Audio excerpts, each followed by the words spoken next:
بسم اللہ الرحمن الرحیم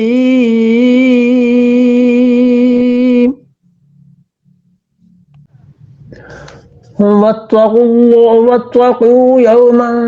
ترجعون فیہ الی اللہ ثم توفی کل نفس ما کسبت وهم لا یظلمون۔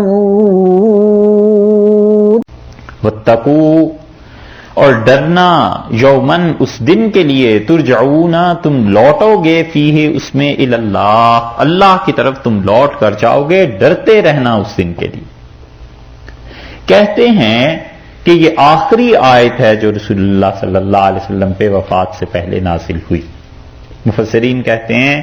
کہ اس کے بعد حضرت صلی اللہ علیہ وسلم پہ کوئی وحی نازل نہیں ہوئی، انتقال فرما گئے۔ کچھ یہ کہتے ہیں، کچھ سورہ مائدہ کی ایک آیت کو کہتے ہیں، لیکن بہرحال اس پہ بھی لکھا ہے بہت سونے کہ اللہ نے آخری کلام جو اپنی مخلوق سے کیا وہ یہ تھا کہ اللہ نے کہا اس دن کا خیال رکھنا جس دن تم لوگ لوٹ کے اللہ کے پاس جاؤ گے، ثم توفی، اور وہ پھر پورے کا پورا دے دے گا، کل نفس، ہر انسان کو، ما کسبت، جو کچھ اس نے کیا ہے، وہم لا یظلمون، اور لوگوں پر کوئی ظلم نہیں کیا جائے۔ اتنی جامع آیت ہے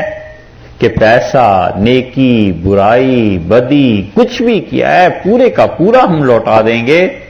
اور اس دن کے لیے ڈرتے رہنا اللہ سے۔ تو تعلیم ملی قیامت کی کہ اس پہ ایمان،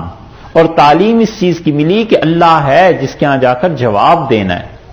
بس یہی چیز ہے جو انسان کو خراب کرتی ہے کہ وہ بھول جاتا ہے کہ میں جتنا کچھ کر رہا ہوں اس کا کسی نے پوچھنا ہے اور مجھے جواب دینا ہے، اور جتنا یہ خیال رہتا ہے کہ مجھ سے پوچھیں گے اور جواب ہوگا، سوال ہوگا، اتنا ہی انسان آرام سے رہتا ہے۔ پتہ ہوتا ہے جیسے کیشیئر ہے، صبح آتا ہے بینک میں تو کروڑ روپیہ پڑا ہے، لیکن اسے پتا ہوتا ہے کہ شام کو ایک ایک پائی جمع کر کے پوری کرنی ہے، اور اگر کہیں میں نے گڑبڑ کر دی، پیسے کسی کو زیادہ دے دیے، چیک کم کا آیا تھا تو میری تنخواہ میں سے ہی کٹے، مجھے تو پورا کرنا ہی۔ ایسے ہی اللہ کا معاملہ ہے کہ ارشاد فرمایا ڈرنا اس دن کے لیے جس دن تم نے اللہ کے حضور میں پیش ہونا ہے، اور ہر ایک جان کو پورا پورا دیا جائے گا جو کچھ کہ اس نے کیا ہے۔